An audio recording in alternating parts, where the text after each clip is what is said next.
할렐루야, 부활절 제5주 예배 함께 마음 다해 찬양하심으로 예배를 시작하겠습니다.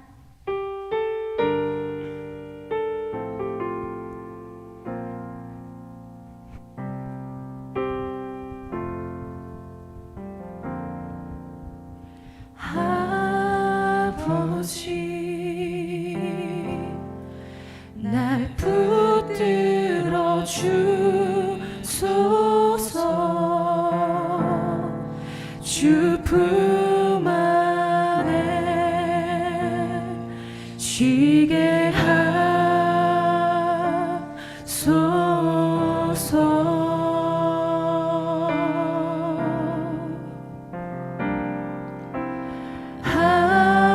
아버지, 날 깨닫게 하소서. 주 언제나 나를 돌보심을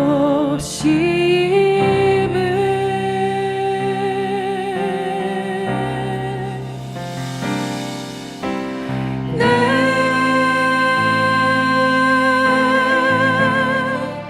모든 걱정 주의 발 앞에 놓으리. 주 거기 계셔. 나의 모습 이대로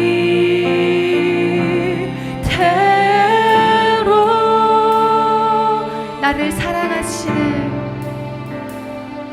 나를 사랑하시네.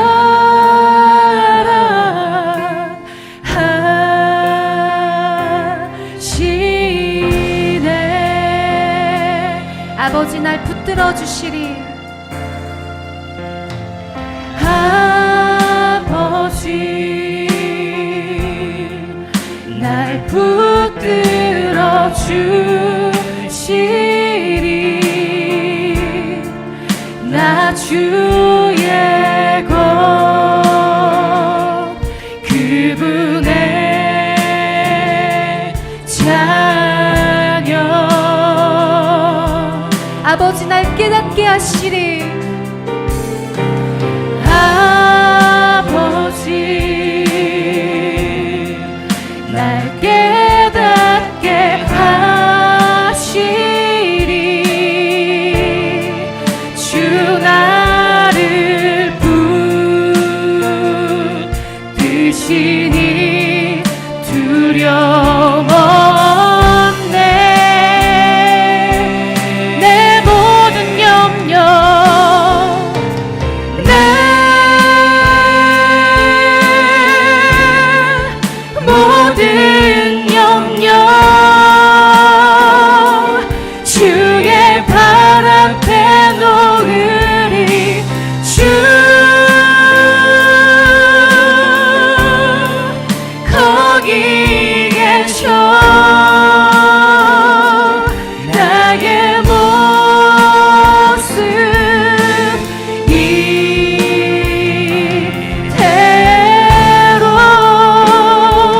나를 사랑하시네. 나를 사랑하시.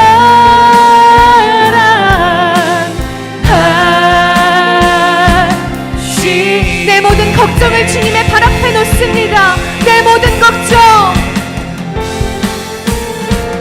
내 모든 걱정 주의 발 앞에 놓으리. 주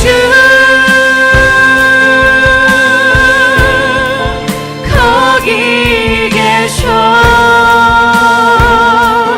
나의 모습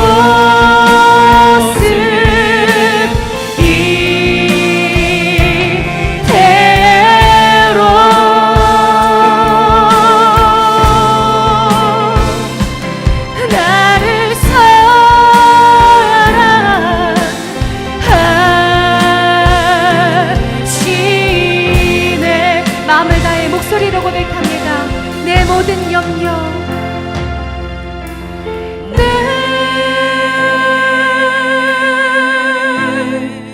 모든 염려 주의 발 앞에 놓으리. 주 거기 계셔. 나의 모습 이대로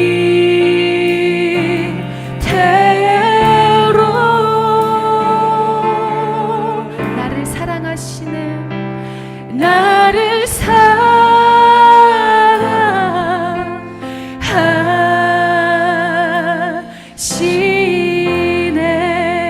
나를 사랑하시는 나를 사랑하시네.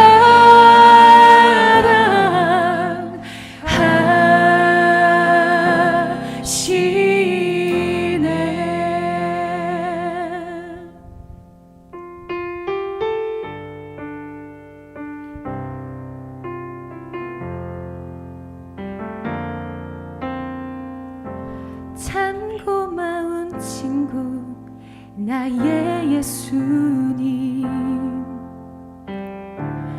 나는 깨지기 쉬운 질그릇과 같으나 때론 낙심해도 포기치 않음은 예수의 생명이 내 안에 있기에 내 삶의 동행자, 내 삶의 동행자 나의 예수님, 나는 기대가 없는 어린 나귀 같으나 늘 쓰러져도 다시 일어남도 예수의 생명이 내 안에 있기에 나의 약함은 나의 자랑이요, 나의 약함은 나의 자랑이요, 나의 실패는 나의 간증이요,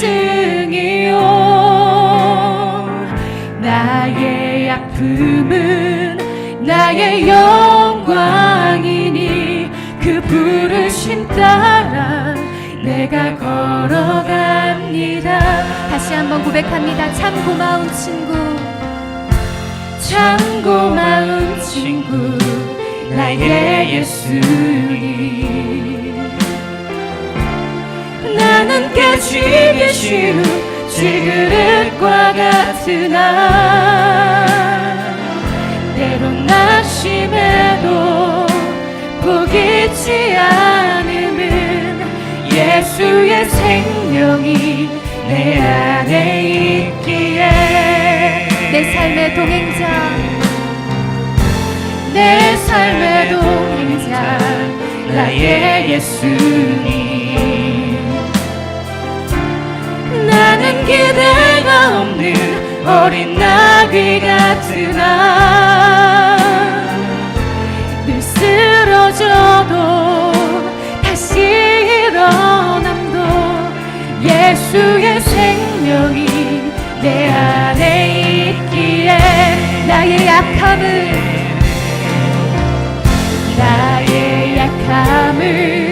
나의 자랑이요, 나의 실패는 나의 간증이요, 나의 아픔은 나의 영광이니 그 부르심 따라 내가 걸어갑니다. 나의 약함은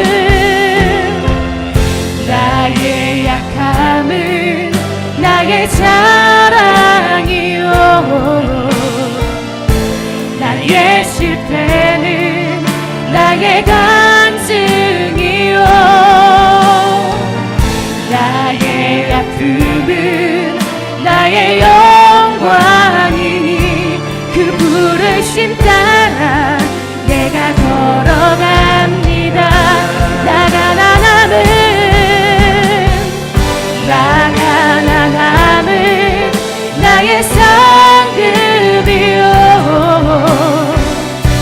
나 미련함은 나의 자랑이요 나 쓰러짐이 나의 고백이니 그 부르심 따라 내가 걸어갑니다. 나가 나 남은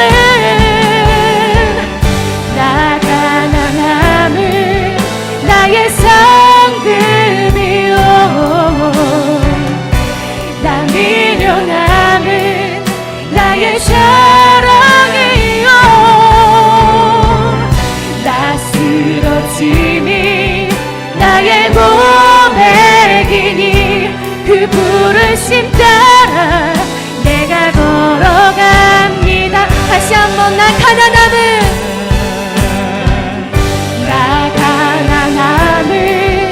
나의 상급이요 나 미련함은 나의 자랑이요 나 쓰러짐이 나의 고백이니 그 부르심 따라 내가 걸어갑니다. 빛으로 오신 그 주님을 찬양합니다. 하늘에서 찬란하게 빛나는 주의 영광 이 땅에 오셨나 어둠을 밝히고 새 생명 주시네 영원히 빛나는 나의 예수님 높이 영광과 찬양 받으신 그 이름 경배합니다. 슬픔을 거두고 내게 자유 주시네 기쁨의 노래를 영원한 나의 빛 예수께 목소리 높여 예수 우리들의 맑은 빛 예수 우리들의 밝은 빛 은혜와 긍휼을 베푸시는 주 주의 길을 따라가는 주의 자녀들에게 항상 밝은 빛을 비추시네. 그는 구원의 주 하나님 그는 구원의 주 하나님 공의로 세상을 다스리시네 주를 경외하는 자들에게 부어주시는 놀라운 주님의 영광 하늘에서 찬란하게 빛나는 주의 영광 이 땅에 오셨네 어둠을 밝히고 새 생명 주시네 영원히 빛나는 나의 예수님 높이 영광과 찬양 받으신 그 이름 경배합니다. 슬픔을 거두고 내게 자유 주시네 기쁨의 노래를 영원한 나의 빛 예수께 빛이 되신 그 이름을 목소리로 찬양합니다. 하늘에서 찬란하게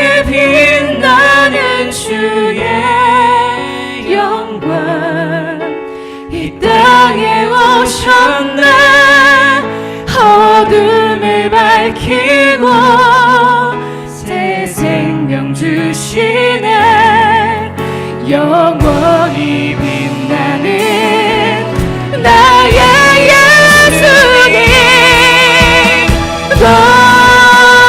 높이 영광과 찬양 받으신 그 이름 경배합니다 슬픔을 거두고 내게 자유 주시네 기쁨의 노래를 영원 다시 한번 빛으로 우리 삶 가운데 오신 주님, 그 주님을 찬양합니다.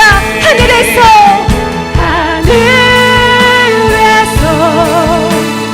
찬란하게 빛나는 주의 영광 이 땅에 오셨네 어둠을 밝히고 새 생명 주시네 영원히 빛나는 나의 예수님 높이 영광과 찬양 받으신 그 이름 경배합니다 슬픔을 거두고 내게 자유 주시네 기쁨의 노래를 영원한 나의 주 예수께 하늘에서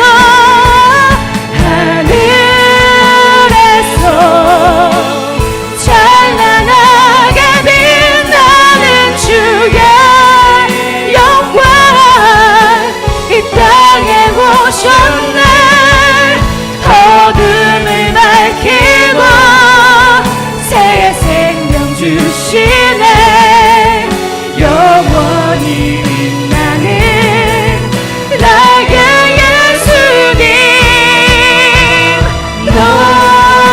높이 영광과 찬양 받으신 그 이름 경배합니다 슬픔을 거두고 내게 자유 주시네 기쁨의 노래를 영원한 나의 빛 예수께 함께 예배를 위해 통성으로 기도합니다.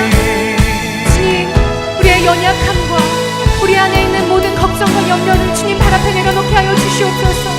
아버지, 주님을 향한 우리의 마음의 중심을 아시는 주님, 아버지, 우리의 연약함이 주님께 사랑이 되게 하여 주시고 우리의 쓰러짐이 주님께 영광이 되게 하여 주시옵소서.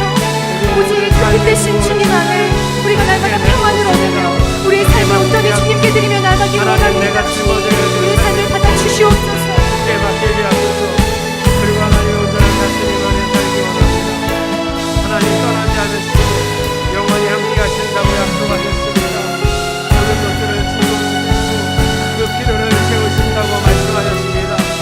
길의 해가 발을 보라 하늘로 가르치시는 하늘에 계신 너희 아버지께서 너희를 잊지 않겠느냐 너희를 먹이시지 않겠느냐 우리가 주를 의지하고 하나님 주의 성공을 의지하게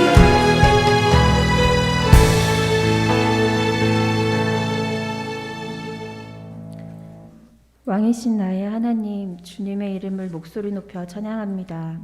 성경을 통하여 오늘도 하나님을 새롭게 알아가게 하시니 감사합니다. 아멘. 뿌연 안개로 가려진 듯 여전히 무슨 뜻인지 몰라 답답하고 어려울 때가 많지만 포기하지 않으면 언젠가는 우리의 눈이 열려 하나님의 뜻을 밝게 볼 수 있게 되리라 믿습니다. 아멘. 우리의 악함을 아시고 우리를 더욱 애타게 부르시는 주님을 기억합니다. 그래서 오늘도 우리의 악함을 인정하고 주님 앞에 무릎을 꿇습니다. 우리의 세포 하나하나까지 주님께서 다스려 주세요. 아멘. 믿음 없는 우리를 도와주세요. 아멘. 주님의 부르심대로 걸어가는 자가 되고 싶습니다. 넘어져서 너무 아파 주저앉아 울더라도 다시 일어나서 주님의 말씀 따라 걸어가겠습니다. 아멘. 각 사람에게 주어진 역할이 다르고 살아가는 환경도 다르지만 주님의 말씀을 따라 살아갈 때 그 안에서 필요한 모든 지혜를 공급해 주실 것을 믿습니다. 아멘. 내일 일을 염려하지 않고 세상의 악함을 두려워하지 않겠습니다. 오직 주님만을 경외하고 나의 왕 되신 주님만을 의지하며 살아가겠습니다. 아멘. 서로 용서하라고 하신 말씀에 순종하고 화목하기를 힘쓰라는 말씀을 지키려 노력하겠습니다. 하나님과 같은 꿈을 꾸고 그 꿈을 함께 이루어 가겠습니다. 아멘. 그러니 주님, 이 마음을 지켜갈 수 있도록 우리의 작은 부분까지 다스려 주세요. 아멘. 예배를 준비하는 모든 손길 위에 주님 축복하시고 그들의 삶을 기뻐 받아주세요. 아멘. 우리의 마음을 흔들어 놓는 흑암의 권세를 꺾고 주님 앞에 나왔습니다. 주님, 예배를 기쁘게 받아주세요. 아멘. 모든 영광을 받으실 예수님의 이름으로 기도합니다. 아멘.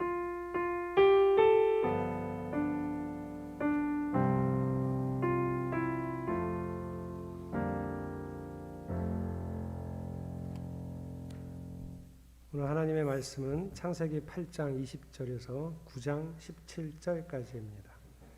오늘 하나님의 말씀은 창세기 8장 20절에서 9장 17절까지입니다.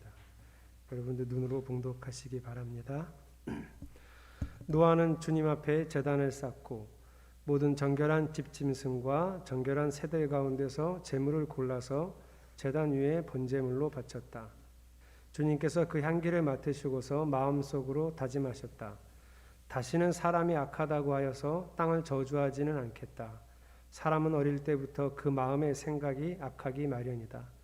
다시는 이번에 한 것 같이 모든 생물을 없애지는 않겠다. 땅이 있는 한 뿌리는 때와 거두는 때, 추위와 더위, 여름과 겨울, 낮과 밤이 그치지 아니할 것이다. 하나님이 노아와 그의 아들들에게 복을 주시며 말씀하셨다. 생육하고 번성하여 땅에 충만하여라. 땅에 사는 모든 짐승과 공중에 나는 모든 새와 땅 위를 기어다니는 모든 것과 바다에 사는 모든 물고기가 너희를 두려워하며 너희를 무서워할 것이다. 내가 이것들을 다 너희 손에 맡긴다. 살아 움직이는 모든 것이 너희의 먹거리가 될 것이다. 내가 전에 푸른 채소를 너희에게 먹거리로 준 것 같이 내가 이것들도 다 너희에게 준다. 그러나 고기를 먹을 때 피가 있는 채로 먹지는 말아라. 피에는 생명이 있다. 생명이 있는 피를 흘리게 하는 자는 내가 반드시 보복하겠다. 그것이 짐승이면 어떤 짐승이든지 그것에게도 보복하겠다. 사람이 같은 사람의 피를 흘리게 하면 그에게도 보복하겠다. 사람은 하나님의 형상대로 지음을 받았으니 누구든지 사람을 죽인 자는 죽임을 당할 것이다. 너희는 생육하고 번성하며 땅에 편만하여 거기에서 번성하여라. 하나님이 노아와 그의 아들들에게 말씀하셨다. 이제 내가 너희와 너희 뒤에 오는 자손에게 직접 언약을 세운다. 너희와 함께 있는 살아 숨쉬는 모든 생물, 곧 너와 함께 방주에서 나온 새와 집짐승과 모든 들짐승에게도 내가 언약을 세운다. 내가 너희와 언약을 세울 것이니 다시는 홍수를 일으켜서 살과 피가 있는 모든 것들을 없애는 일이 없을 것이다. 땅을 파멸시키는 홍수가 다시는 일어나지 않을 것이다. 하나님이 말씀하셨다. 내가 너희 및 너희와 함께 있는 숨쉬는 모든 생물 사이에 대대로 세우는 언약의 표는 바로 무지개이다. 내가 무지개를 구름 속에 둘 터이니 이것이 나와 땅 사이에 세우는 언약의 표가 될 것이다. 내가 구름을 일으켜서 땅을 덮을 때마다 무지개가 구름 사이에서 나타나면 나는 너희와 숨쉬는 모든 짐승 곧 살과 피가 있는 모든 것과 더불어 세운 그 언약을 기억하고 다시는 홍수를 일으켜서 살과 피가 있는 모든 것을 물로 멸하지 않겠다. 무지개가 구름 사이에서 나타날 때마다 내가 그것을 보고 나 하나님이 살아 숨쉬는 모든 것들 곧 땅 위에 있는 살과 피를 지닌 모든 것과 세운 영원한 언약을 기억하겠다. 하나님이 노아에게 말씀하셨다. 이것이 내가 땅 위에 살과 피를 지닌 모든 것과 더불어 세운 언약의 표다. 아멘. 황윤상 집사님, 이다은 집사님 특성하겠습니다.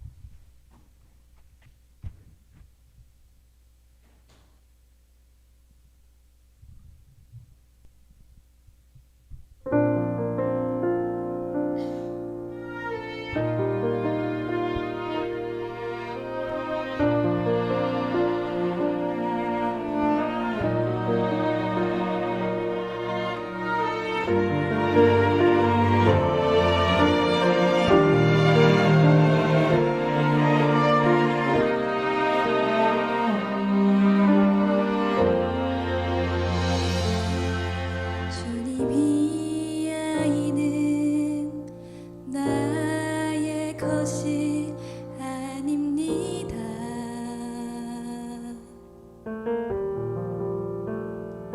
주님이 맡겨주신 나를 위한 최고의 선물 생명. 아이를 향한 나의 계획, 나의 의지를 내려놓고 오직 주님의 도심을 간구합니다.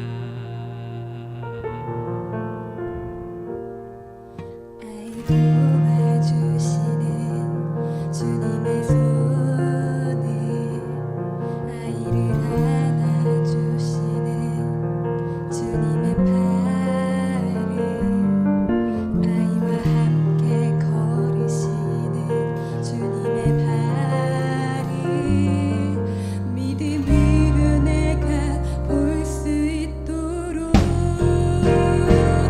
내가 할 수 있는 것은 감사의 기도,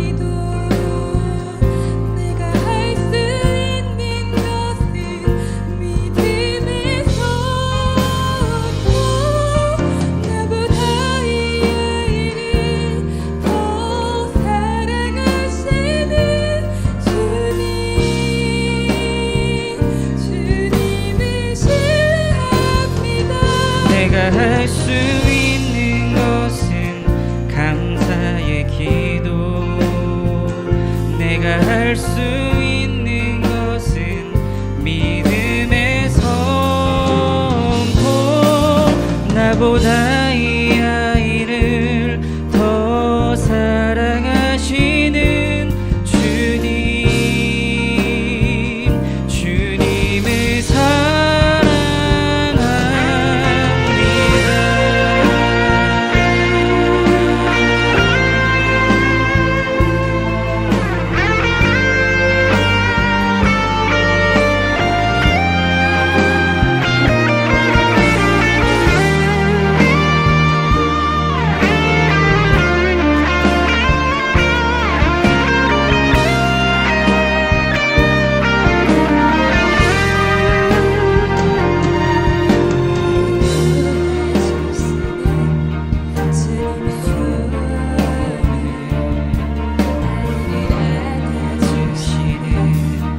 주님의 팔을, 아이와 함께 걸으시는 주님의 발을 믿음으로 내가 볼 수 있도록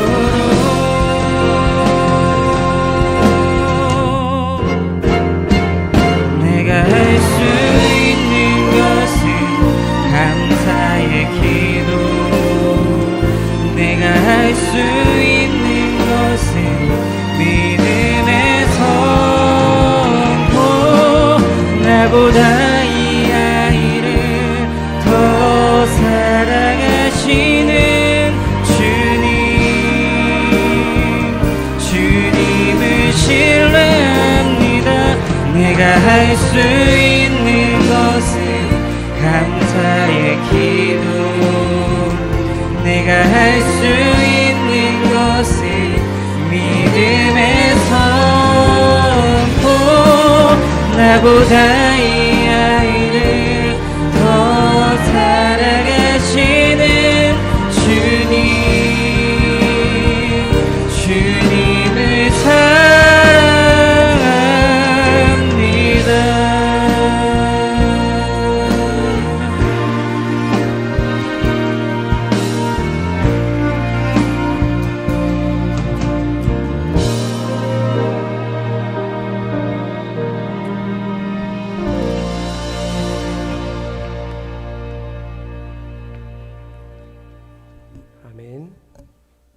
찬양하신 대로 아이를 길러가면서 하나님을 더 많이 의지하시기를 축복합니다. 우리 옆에 지체들과 인사하겠습니다. 말씀이 결론이 되도록 살아갑시다. 요즘 주일 일정은 늘 똑같으니까 기억하시면 되겠고요. 온라인 성경학교는 이제 9주차 접어 들어갑니다. 이제 약 4주만 있으면 또 한번 마치고 잠깐 쉬는 시간을 가졌다가 한 달 이내에 다시 다른 성경으로 시작하도록 하겠습니다. 오늘 창세기 9장 17절까지 설교하고 다음 주에는 왜 이번에 많이 들었던 본문 내용인데요. 노아가 포도주 마시고 술에 취했던 이야기가 있는 상당히 좀 이런 이야기는 뭘 얘기하고 싶은 거지 하고 어려운 부분인데요. 다음 주 거기 설교하겠습니다. 여러분 성경 읽고 성경을 따라서 살아가는 일에 힘을 내시기 바랍니다. 우리 빨간 글자 같이 읽겠습니다. 시작. 이번 주간에는 저희 지체들 중에 세 분이 생일입니다. 화요일은 박준철 집사님, 목요일은 강지은 청년, 사라졌네, 저 있구나. 금요일은 최춘자 집사님. 이 자리에 지금 두 지체가 있는데요. 우리 세 분의 생일을 축복하고 축하합니다. 함께 박수하겠습니다. 선교헌금 주간은 매월 셋째 주일입니다. 교회 집사님, 권사님들은 선교 후원에 적극 동참해 주시기를 부탁을 드립니다. 웨딩 성경 공부가 이제 원래 오늘 마치는 건데 제가 이제 어제 몸이 좋지 않아서 일단 다음 주로 연기를 해서요. 9번 마치면 5월 22일 날 결혼을 합니다. 위해서 기도해 주시기 바라고요. 저희 교회 봄맞이 청소라고 해야 되는데 봄이 벌써 와가지고 다행히 제가 봄맞이 청소라 그랬더니 요즘 다시 쌀쌀해져서 봄맞이 청소를 5월 15일 날 토요일 날 오후 2시에 하겠습니다. 정리할 곳이 많으니 성도님들의 많은 참여를 부탁드립니다. 오늘 지금 특송한 황윤상 이다은 집사님 특송하신 이유는 우리 서유리가 이제 지난 주간에 100일이 되었습니다. 100일 동안 지켜주신 하나님께 감사의 찬양을 드린 거고요. 나가실 때 떡을 준비해 놨으니 가져가시기 바랍니다. 다른 광고 없으시면 늘 감격하던 하나님의 은혜라는 말씀의 제목으로 그 은혜를 나누겠습니다. 홍수가 끝났죠, 지난주에. 그리고 방주에서 1년 하고도 열흘 만에 나왔습니다. 노아는 방주에서 나올 때 어떤 마음이었을까? 저는 그게 일종의 두려움이었을 거라는 생각을 하게 됩니다. 제가 지난주에 제 간증을 하면서 갈 곳이 없었는데 담임 목회나 부목사나 가기가 어려웠었는데 하나님이 길을 열어주셔서 2003년 12월 22일 날 철원의 이평 감리교회 부임을 했습니다. 그때가 월요일 아니면 화요일이었던 것 같고요. 바로 뒤이어 24일 이틀 뒤에는 성탄 전야, 25일엔 성탄 감사예배, 그리고 바로 뒤이어 주일 예배 이렇게 연달아 있었습니다. 저는 담임 목회를 그때가 처음 하는 때죠. 나이는 33살. 33살이면 지금 누가 33살이죠? 황한샘 집사님 32? 33살. 제가 뭘 알겠습니까? 그리고 교회에서는 갔더니 교회에서는 내가 막내. 다 어른들만 있어요. 목회를 어떻게 해야 될지 몰랐어요. 당장 주보를 만들어야 되는데 성탄절 주보, 전야행사 주보, 주일 주보 만들어야 되는데 전임 목사님이 컴퓨터를 잘 못하셔서 주보를 옆에 교회 부목사님한테 가서 만들어 달라 그래서 주보를 교회 컴퓨터가 되게 오래된 컴퓨터가 있는데 거기에는 아무 자료도 없었습니다. 이제 그거를 다시 새로 만들어서 해야 되고 설교는 어떻게 하는 게 좋을까? 이 성도님들을 아직 파악도 못했는데 어떤 말씀을 전해야 하지?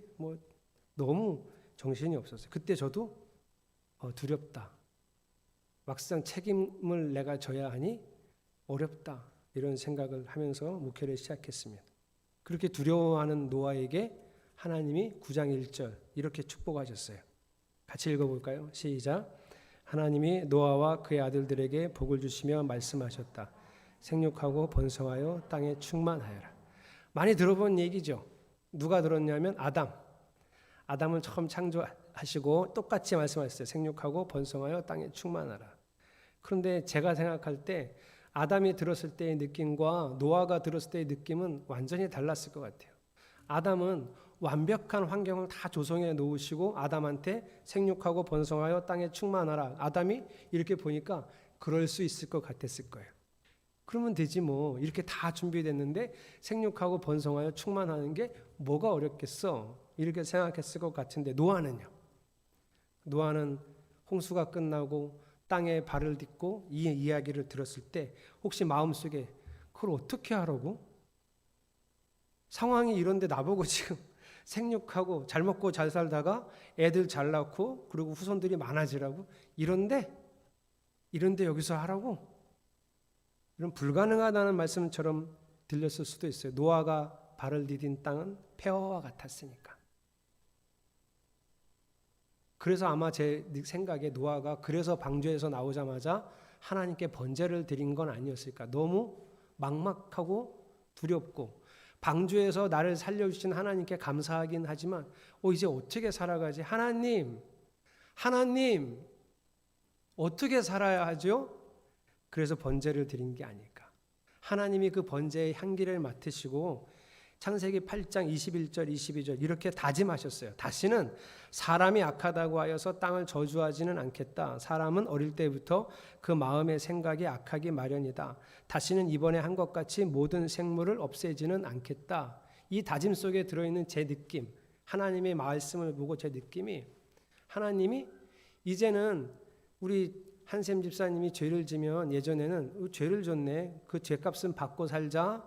죄의 징벌을 하시면서 통치하셨다면 이제는 그렇게 안 하시기로 하셨다는 거예요. 사람 잡겠다. 내가 사람들 다 죽이겠다. 난 이렇게 안 하고 이제는 어떻게 하시겠다고요? 은혜로 하겠다고. 왜? 쟤네들 죄에 대한 징벌을 주면서 다스리면 다 죽게 생겼어요. 왜? 어릴 때부터 악하니까. 그래서 나는 은혜로 할 거야. 22절 여러분이 읽어보겠습니다. 시작.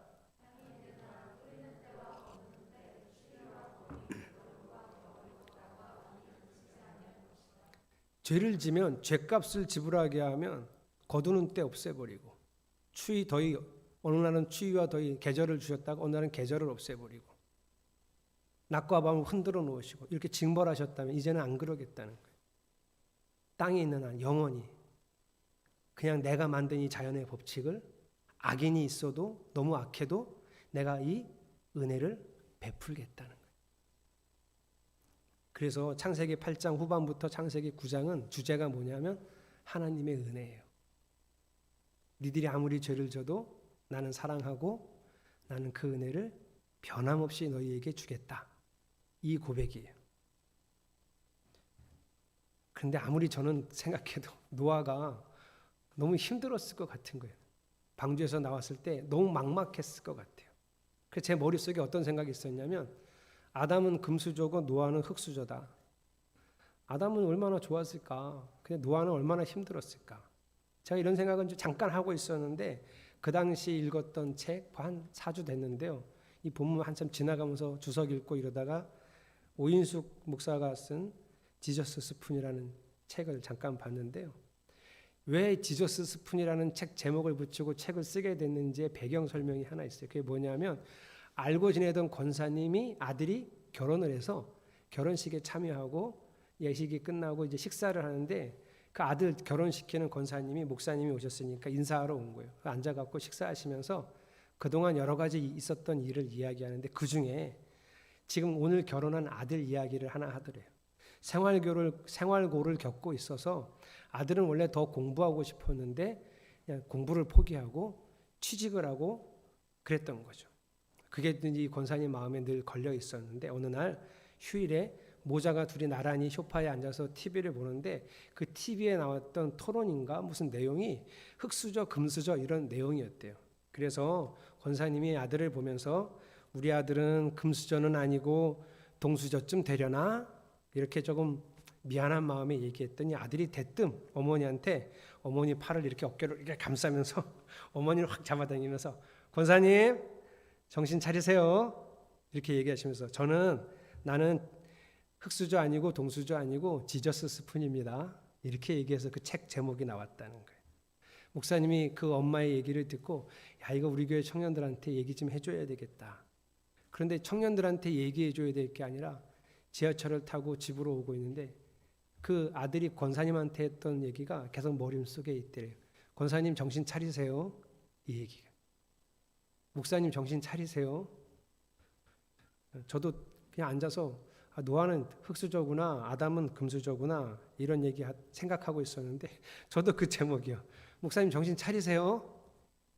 왜 노아가 흙수저예요? 우리의 인생이 금수저냐 흙수저냐, 만약에 그런 수저가 있다면 우리 인생은 언제 금수저고 언제 흙수저가 되냐면 하나님이 계시냐 계시지 않느냐. 노아의 삶에 하나님이 계셨습니까? 그럼 노아는 제가 생각하는 것처럼 흙수저가 아니었던 거예요. 금수저죠. 하나님은 8장 9장에서 노아에게 노아야 힘들겠지, 두렵지, 어렵겠지, 이걸 어떻게 하나, 막막하지, 괜찮아, 내가 있잖아, 내가 같이 할게, 내가 해줄 거야. 그러니 너는 잘 살자. 그리고 아이들 잘 낳고 충만해지자. 나만 믿고 나랑 같이 잘 해보자. 이런 얘기. 그래서 9장을 이런 관점에서 읽으면 해석이 아주 편리해집니다. 아주 수월해져요. 9장 2절 여러분 읽어보겠습니다. 시작.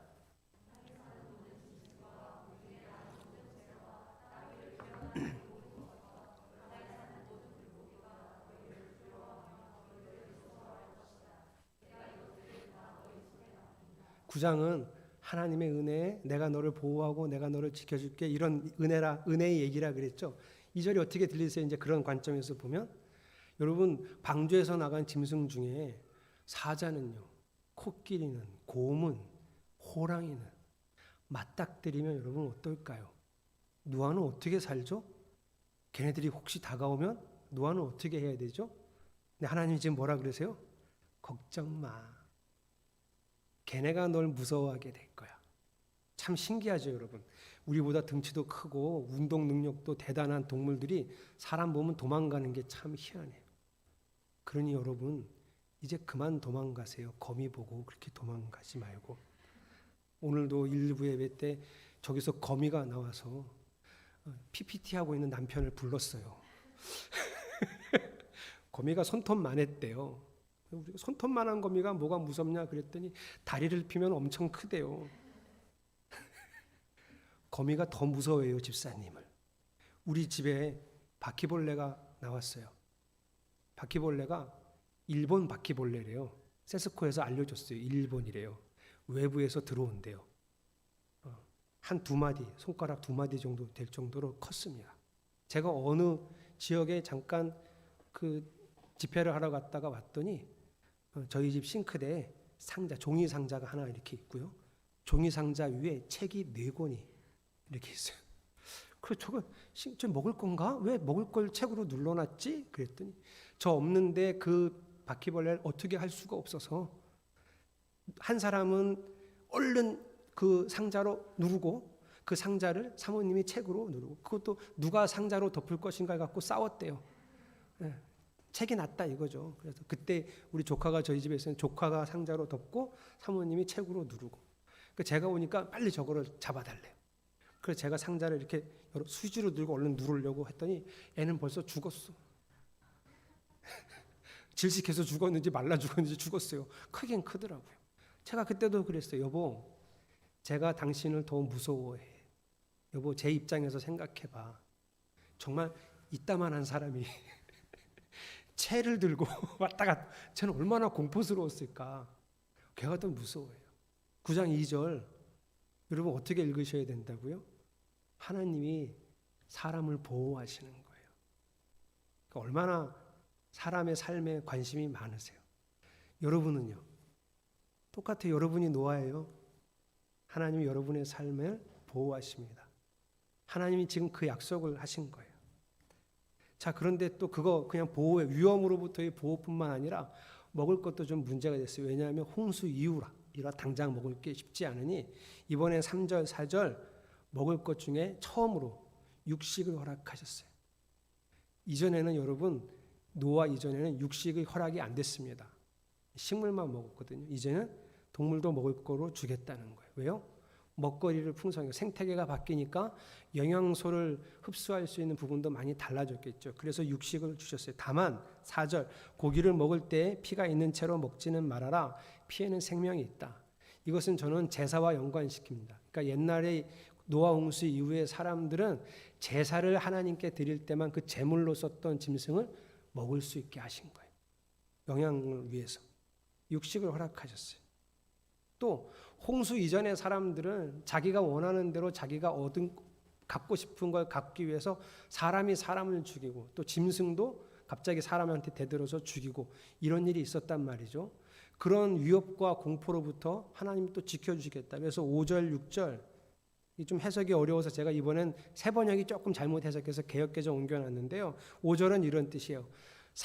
짐승이 사람을 해치면 그 짐승에게 보복하고 사람이 사람을 해치면 그 사람에게 보복해 주겠다. 하나님 무서워서라도 절대 사람을 해치는 일이 없도록 내가 하겠다. 왜? 사람은 내 자식이니까, 내 형상대로 지은 내 백성이니까, 내 소유니까 내가 철저하게 보호하겠다는 거예요. 은혜죠, 여러분. 9장은 은혜의 말씀이에요. 여러분이 여러분의 자녀를 보호하고 아끼듯이 하나님이 하나님의 백성 자녀인 하나님의 소유된 우리를 보호하고 아끼시겠다는 약속의 말씀이에요.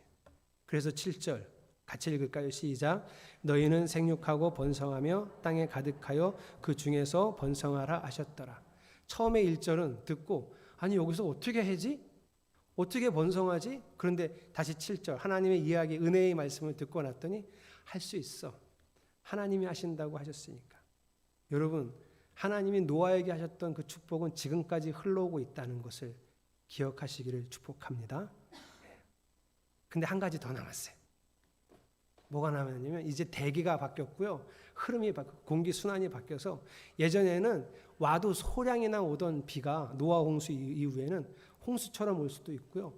엄청난 폭우가 쏟아질 수도 있는 환경으로 바뀌었어요. 그런데 폭우가 쏟아지면 노아와 노아의 식구들은 어떤 것을 느끼게 되냐면 상처. 그 홍수가 왔을 때 사람들이 다 죽었잖아요. 비가 이만 엄청 쏟아지기 시작하면 이러다 우리도 죽는 거 아니야? 이런 두려움에 사로잡힐 수 있단 말이죠. 그래서 하나님이 하나의 장치를 마련해 주셨어요. 11절 내가 너희와 언약을 세울 것이니 다시는 홍수를 일으켜서 살과 피가 있는 모든 것들을 없애는 일이 없을 것이다.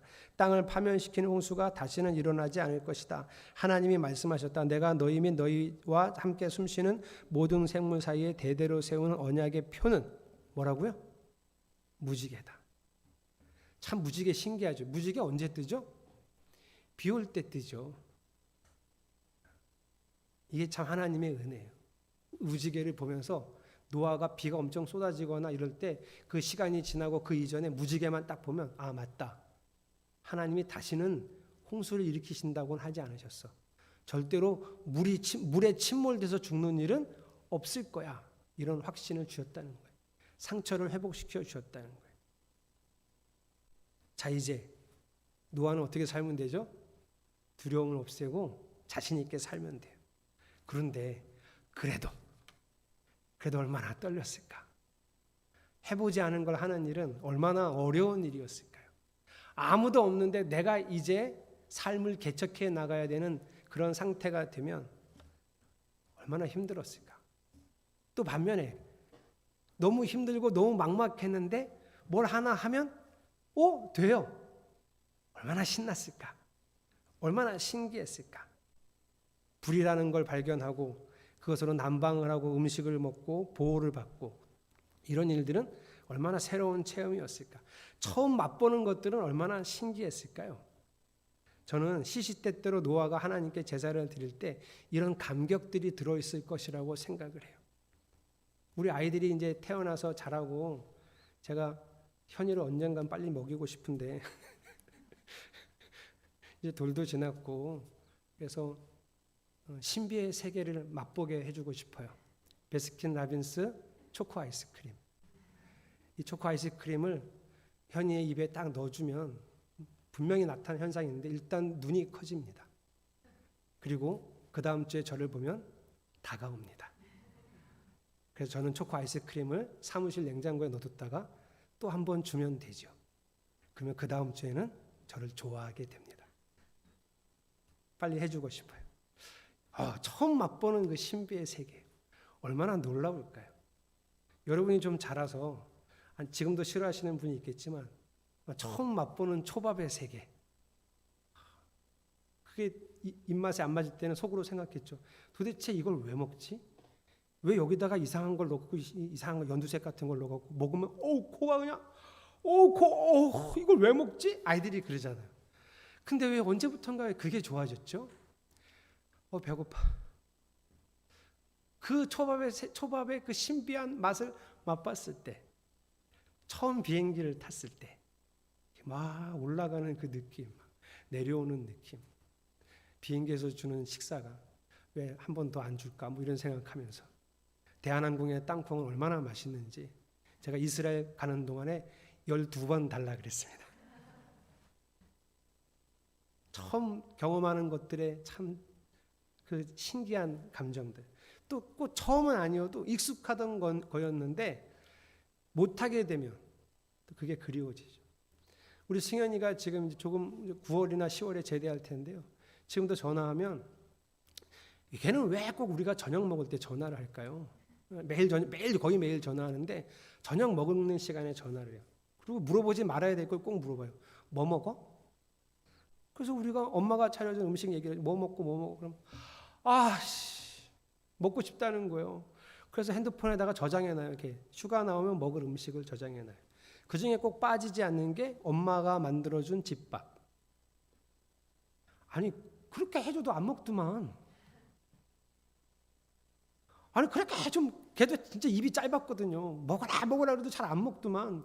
그게 왜 지금 그렇게 먹고 싶을까요?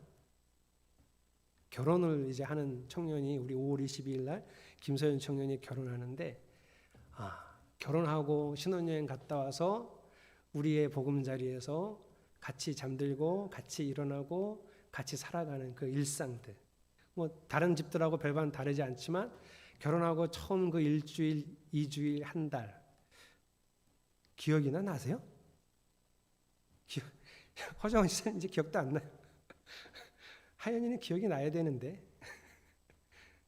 잊어버린 것 같아요, 표정이. 얼마 되지도 않았는데. 이 새로운 삶에 대한 어떤 행복감. 근데 어느 순간인가 남편이 한 일주일만 어디 갔다 왔으면 좋겠다 이런 생각하고, 왜 그렇게 감격적이었던 하루하루가 너무 감격적이었던 일상들은 이제 지겨운 일상이 됐을까? 우리 아이가 첫 발을 디딜 때 감동, 엄마 아빠 단어 말하던 아이가 몇 개의 단어를 섞어서 말할 때, 엮어서 말할 때 들었던 감격.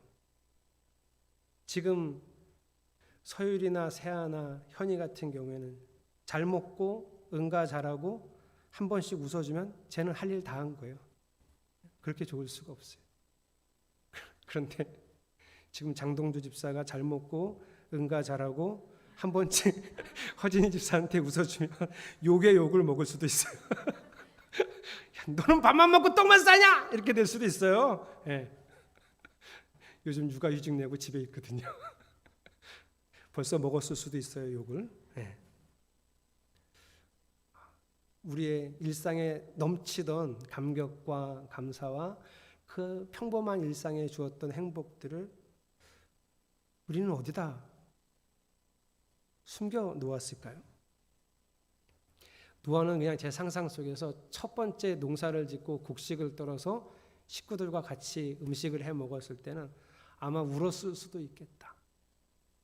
너무 감사해서, 너무 고마워서 울었을 수도 있겠다. 저도 생각해 봤더니 목사 안수를 받고 처음으로 축복 기도를 하던 날, 축도 예배 마치고 하는 축도는 여러분 목사가 돼야 할 수 있어요. 전도사는 못해요. 근데 저는 그때 수련 목회자 과정이라 담임 목사님이 있었거든요. 평상시에 제가 저녁 예배 설교를 하면 설교가 딱 끝나고 기도하면 목사님이 그때 올라오셔서 계세요.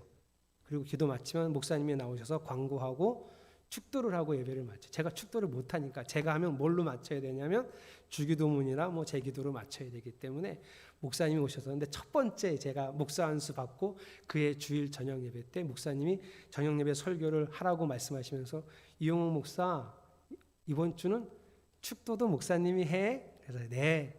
그리고 설교 준비하는 시간만큼 축도 준비했다는 거. 이 말을 이렇게 써야 되나?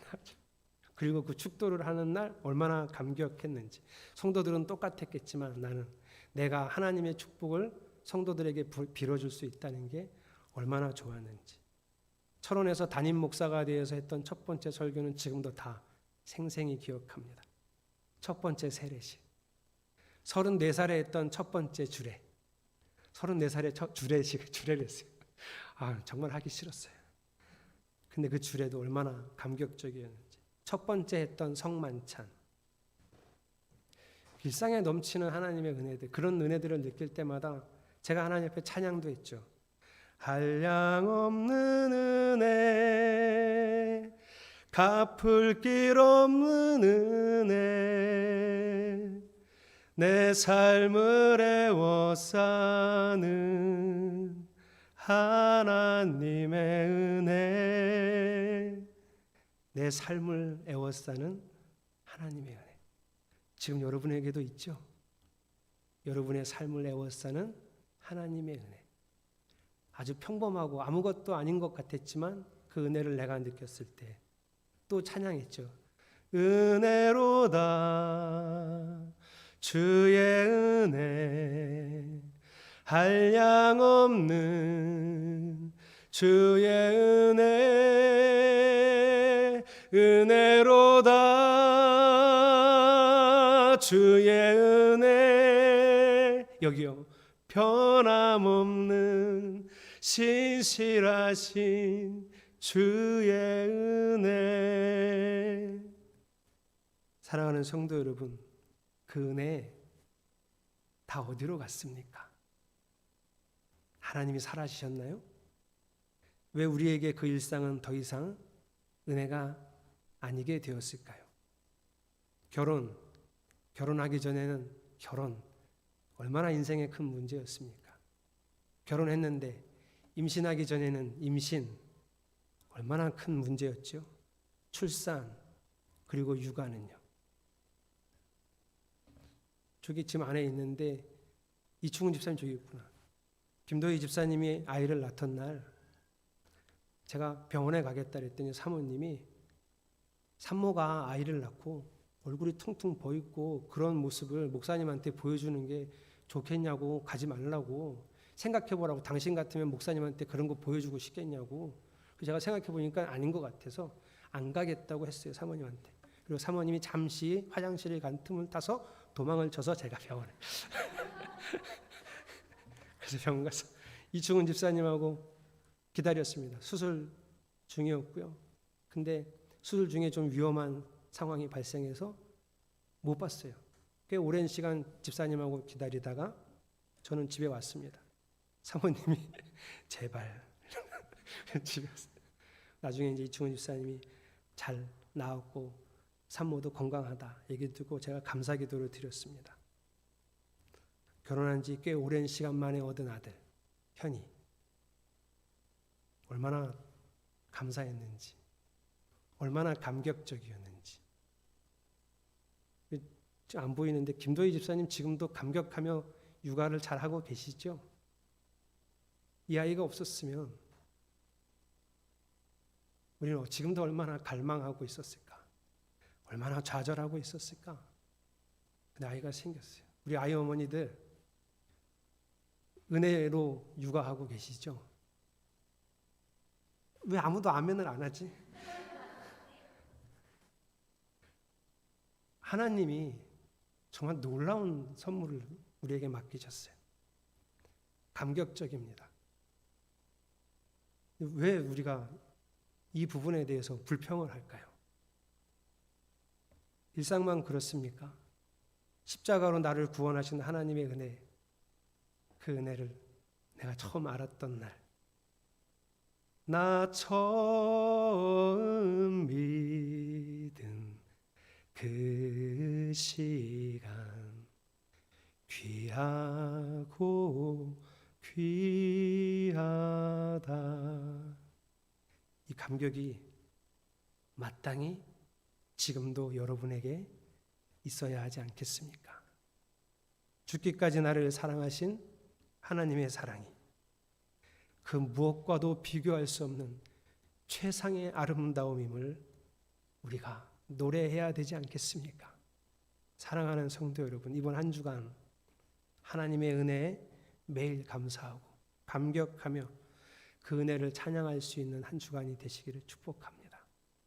거기서 주님이 주신 매일 한결같은 지루하지 않은, 여러분 지루한 게 아니에요, 매일 한결같은 신실하신 그 사랑에 감격하며 찬양할 수 있는 성도들이 되시기를 축복합니다. 우리 그 마음으로 찬양하겠습니다.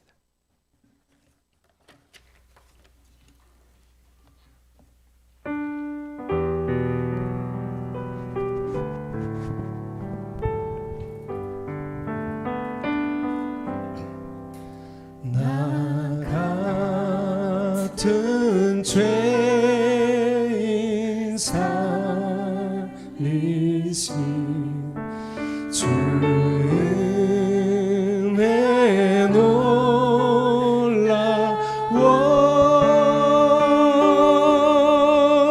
잃었던 생명 찾았고 광명을 얻었네. 나 같은 죄인 살리신, 나 같은 죄인 살리신 주 은혜 놀라워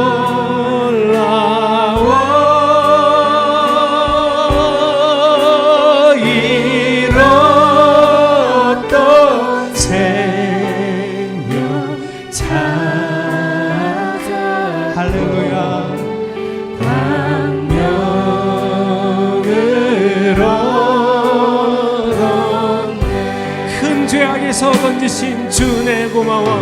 큰 죄악에서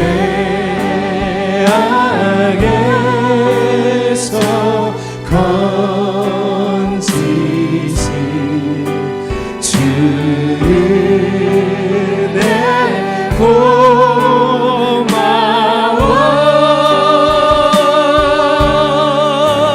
나 처음 믿은 그의 시간 귀하고 귀하다. 나 처음 믿은 그 시간 귀하고 귀하다. 나 처음 믿은 할렐루야. 주님 사랑합니다. 귀하고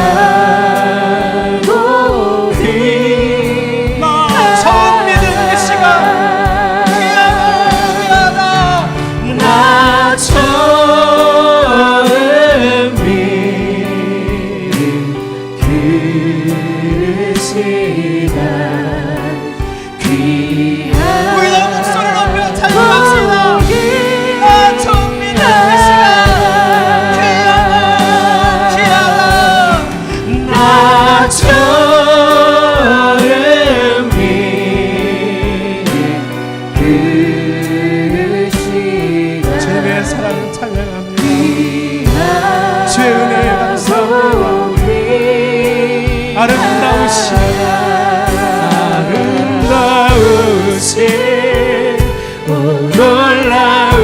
놀라우신 영원할 수 없는 사랑.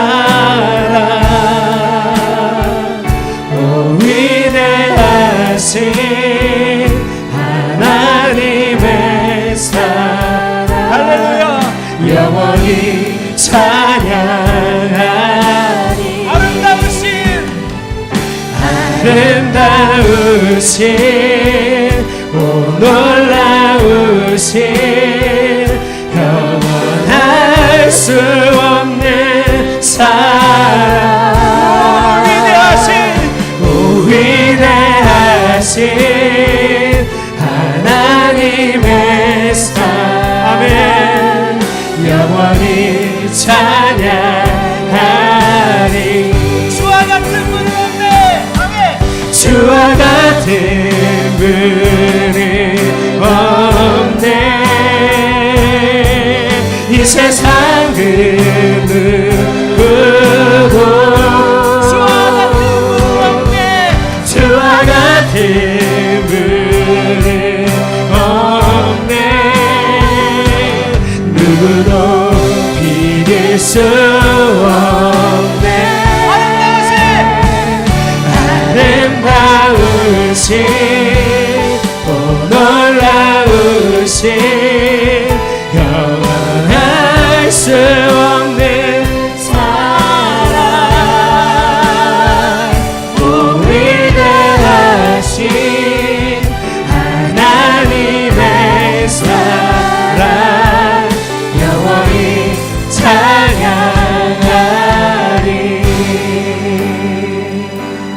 아름다우신 오 놀라우신 영원할 수 없는 사랑 오 위대하신 하나님의 사랑 영원히 찬양하리. 우리 통성으로 기도하겠습니다. 할렐루야. 우리 주님의 사랑과 은혜를 왜 내가 버리고 살아가고 있습니다. 일상의 지루함, 하나님 직업이 주는 고단함, 그리고 그 고단함 가운데 내가 이루어내고 해야 될 수많은 업무들, 그리고 거기에 지치고 스트레스 받아서 하나님의 은혜를 잃어버리고 하나님의 사랑을 바라보지 못하고 살았던 지난날의 삶들, 하나님 나의 삶의 그 하나하나는 모두가 나에게 감격이었습니다. 말할 수 없는 은혜였습니다. 주님의 지극하신 사랑이었습니다. 주여 다시 보게 하소서. 다시 그 은혜와 사랑에 하나님 감격하며 살아갈 수 있습니다. 주님이 오늘도 변함없이 베푸시는 그 신실하신 사랑하심을, 그 신실하신 은혜를 우리가 오늘도 매일 먹고 누리고 있습니다. 주를 보게 하소서. 주를 보게 하소서. 주님이 하신 모든 일들에 감사와 찬양과 영광을 돌립니다. 주님의 사랑이 얼마나 크고 놀라운지 나는 알구나. 주여 그 은혜를, 그 사랑을 우리가 오늘도 하나님 그저 먹지만 말고 누리지만 말고 알게 하소서. 경험하게 하소서. 그리고 하나님께 감사하며 그 하루의 일상을 주와 함께 살아가기를 원합니다. 우리의 마음이 주를 보게 하소서. 우리의 마음이 주의 은혜를 보게 하소서. 주의 사랑을 알게 하소서. 그래서 거기 머물며 감격하게 하소서.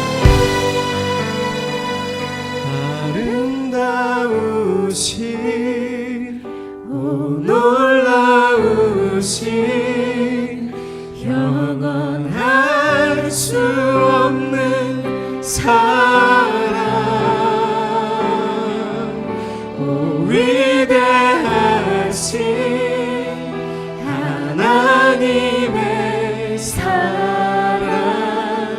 영원히 찬양하리.